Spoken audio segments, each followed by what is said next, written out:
Hi, thank you for stopping by. If we have not met, my name is Wendy, and I am from the Skills Depot, a training and development company operating in Johannesburg, South Africa.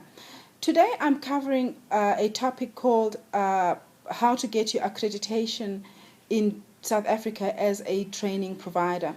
I thought it pertinent to cover this topic because I get a lot of queries from interested parties about how to go about doing their accreditation applications, getting their quality management systems ready, and so on. All that stuff that you need to have in place to get accredited. So I just thought, let me write a little blog on it, and which I put on my website, www.theskillsdepot.com. You can find it there on our blog page on this subject exactly. So as the day was going, I thought, well, some people don't go on my blog, and they are my friends on Facebook or on LinkedIn, and they are interested in training. So it would be a good thing then to just do a little bit of a video to introduce everyone to what accreditation is.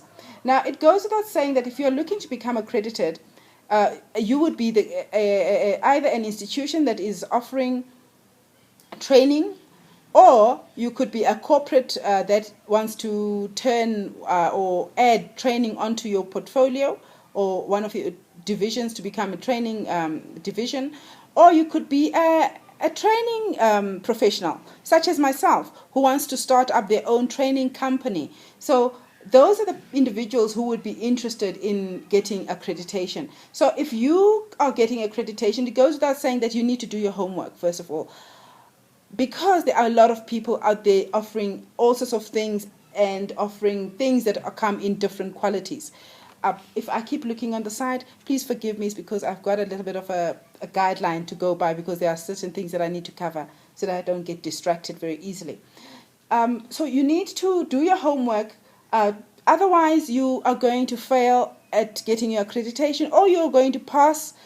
You're going to succeed and get your accreditation, but it's going to be at very high cost, because you could be charged anything, and you could be charged over and over again to correct things that should have been done right the first time round had you been more informed. So the more informed you are, the better prepared, the more able you are to navigate your way through the accreditation system.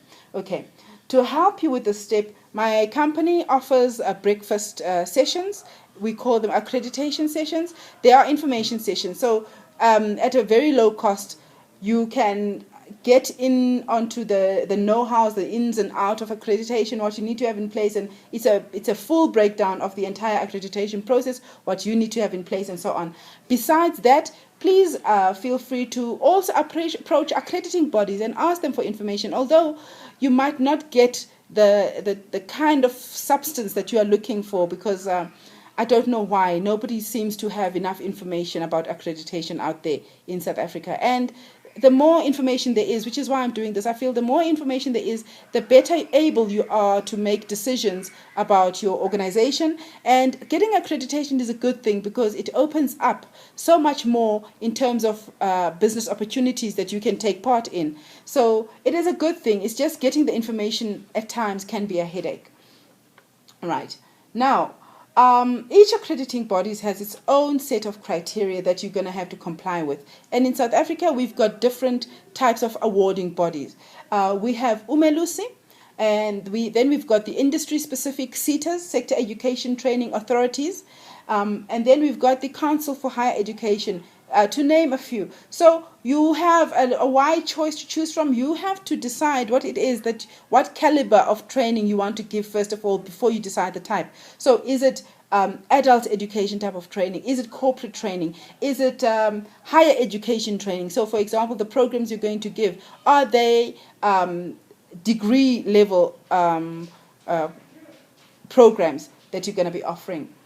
And then once you are accredited with one of these bodies, you must remember that you are going to be getting regular reviews or annual reaccreditation meetings, and we call those site visits. And these are to assess your compliance. Are you complying with your quality management system that they reviewed when you applied for your status? So that is just something else to keep in mind, that whatever you're going to say when you're applying, you must know that it's something that you're going to be keeping up going forward. So it's not one of those things, you get people who promise that they're going to do A, B, and C, and then you let it go. No, in this case, once you get your accreditation, you get policy checks. So on an annual basis, you're going to get, it might be annual basis, it could be longer, maybe 2 or 3 years, but there is going to be that check to see, do you still qualify to be an accredited provider? It's at no cost, but it's to make sure that the system works.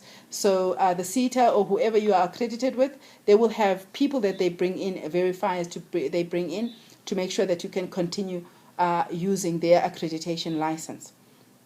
There are 27 SETAs, by the way, in South Africa, all of which offer training providers or those who are interested in becoming training providers accreditation in order to offer qualifications or skills programs that are credit bearing.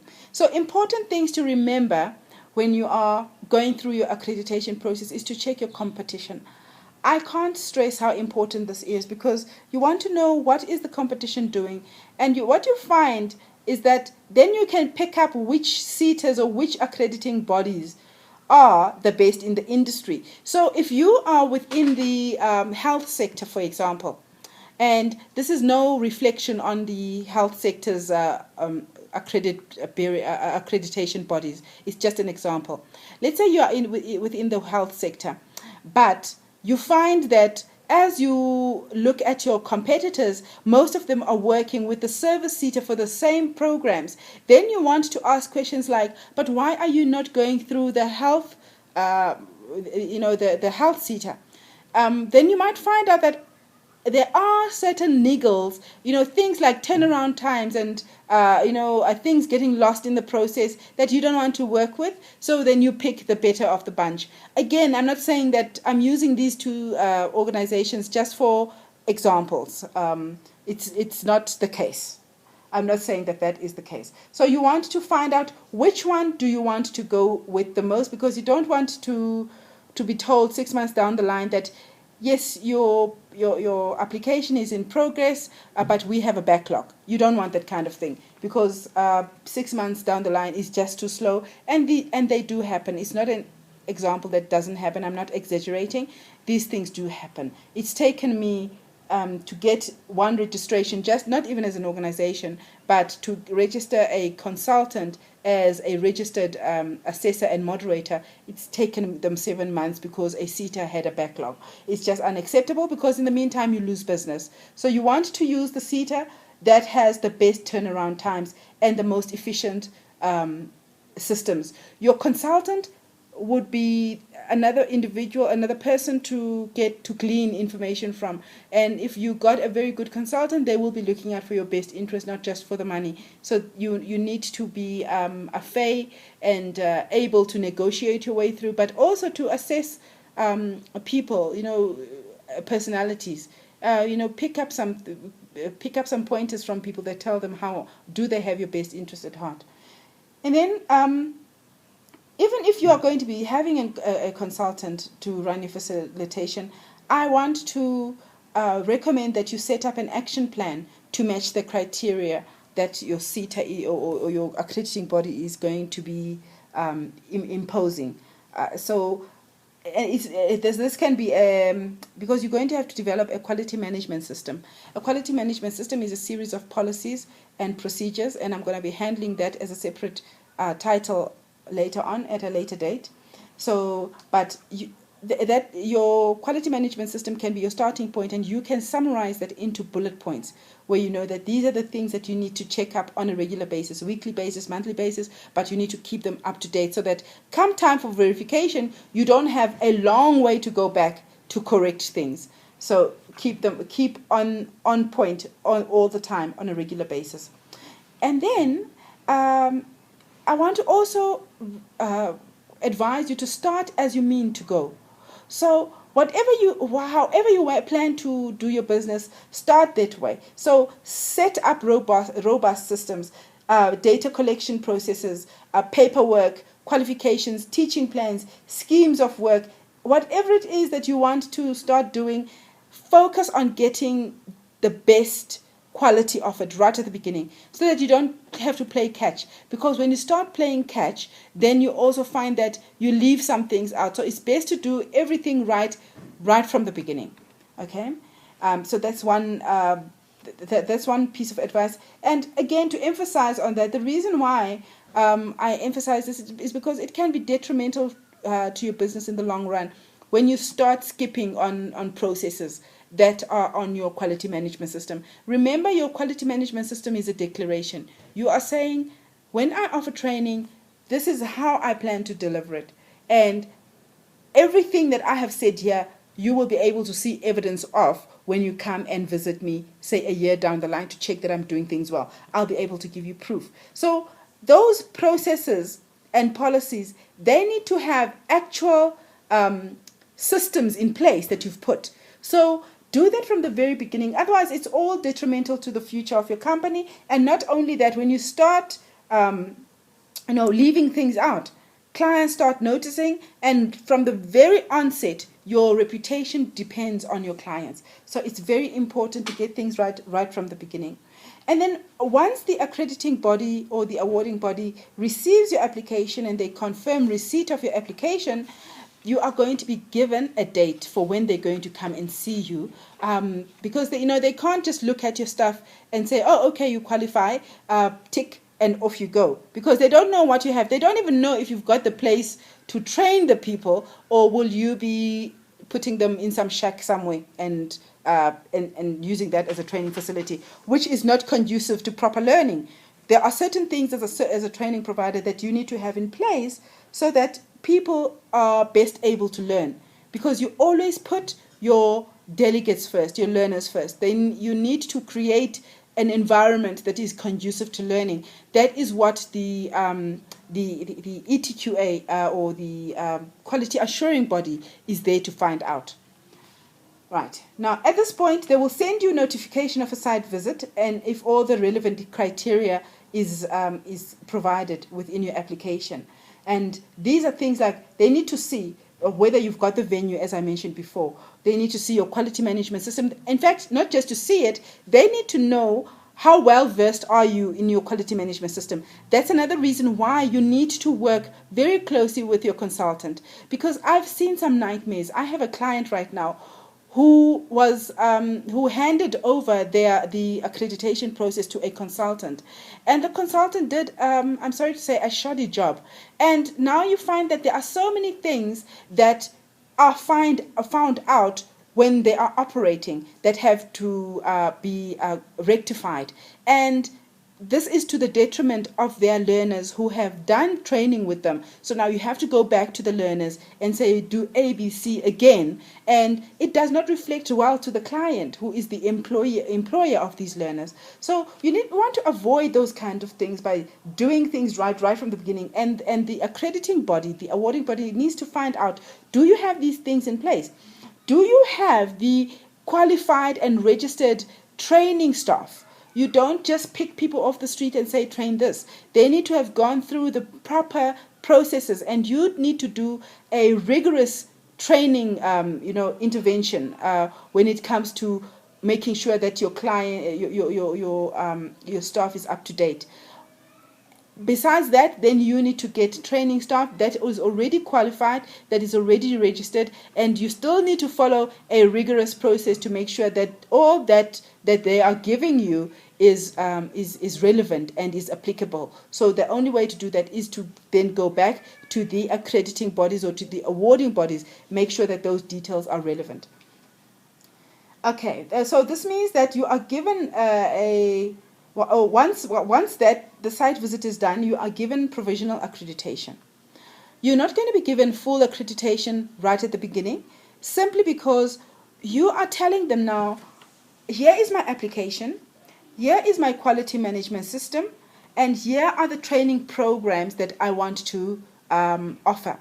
So the awarding body is going to go through these three things: your application, which includes your legislative requirements; your quality management system, which is your declaration of how you're going to run the training organization, and your training programs. So they're going to look at those three things and tell you, once they say everything is okay, then they give you provisional accreditation. But now remember, they've heard you promise, they have not seen you deliver. So a year later, they come back and say, okay, let's see, what have you done? And it's not going to be the only visit, by the way, that you're going to get from them. As you do training, your programs need to be moderated. But that is just for program moderation. It's not for the entire organization. So you're going to be applying, sending out invitations to your quality assurance body to say, okay, we ran this training. Can we get a verifier in to make sure that we've followed the right processes for this batch? They send through a verifier. You collect all that information, all those reports from the verifiers. You collect them so that come end of the year, that is your proof that you've been able to run the entire process as per your promise on your QMS, and the verifications that have been successful are proof that you are doing things well. So then at that point in time, they will most probably give you your full accreditation status, but even that is for a number of years. I stand corrected. I think anything between 3 and 5 years. So every 3 or 5 years, you're going to have that big visit where they come and say, do you still qualify? And they look at everything from scratch once again. Now, even things to the point of looking for, do you have signs outside that indicate that you are a training organization? So all of that. In fact, I think I should do a session on how to prepare for a verification visit, so that you have that down pat. But that will depend on the request that I get here as well. So the last note, now you've gotten your accreditation.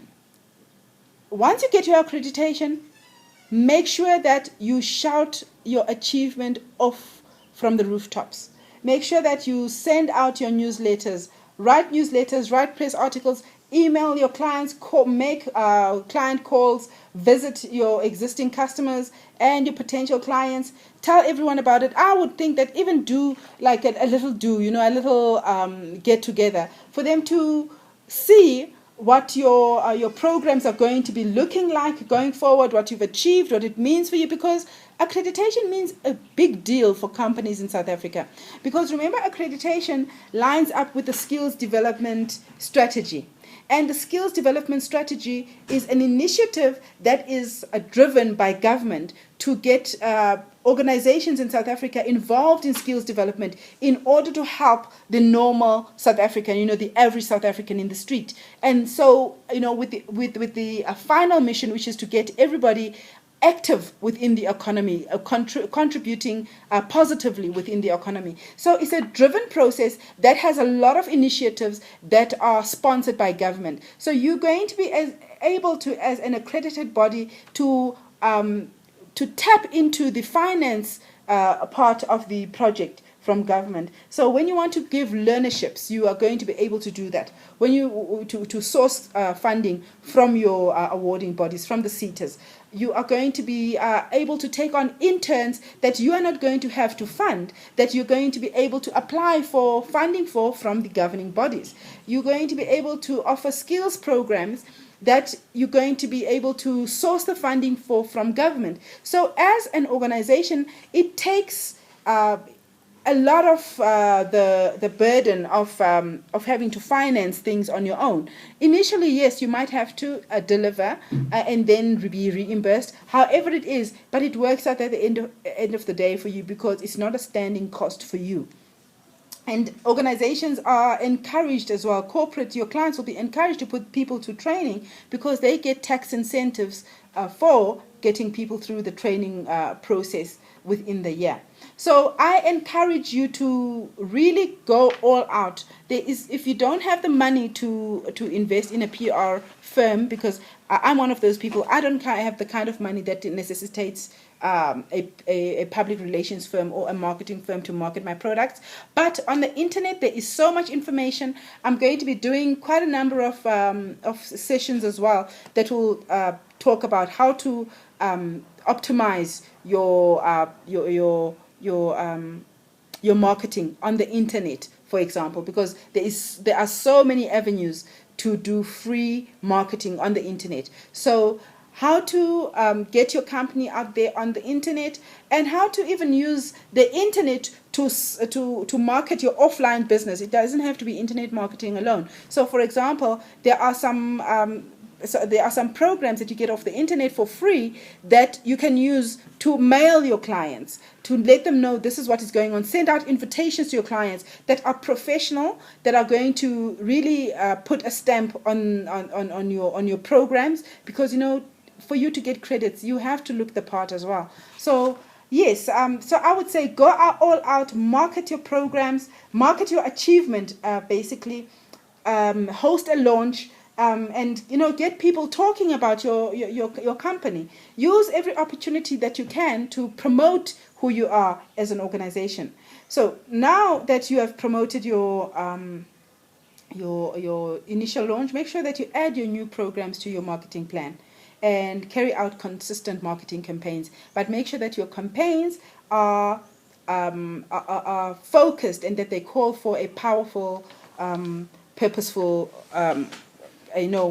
action. So it must be something that, make sure that you always leave the client with having something, an action that they must take at the end of the day.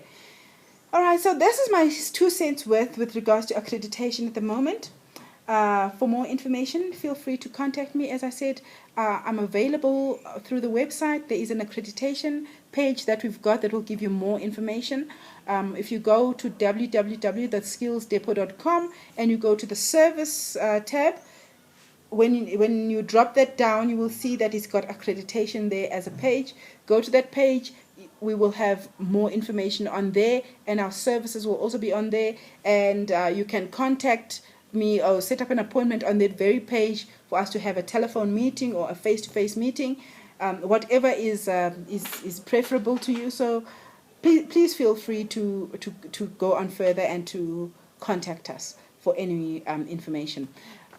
I do want to run a number of things on this program, on accreditation specifically, going forward. So one of the upcoming titles is what is a quality management system, because it's a very nice term, fancy term, but very few people know what it means.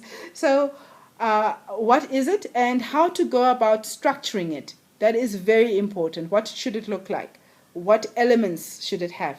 And then how to prepare for a site visit is another one that I just thought of right now. I want to go further into, because people have a hard time with what to expect in site visits, and it's a very stressful time. So maybe that will help you a bit. And then another topic that I want to do is getting accredited really worth the effort? Is it really worth it? I think it's worth it.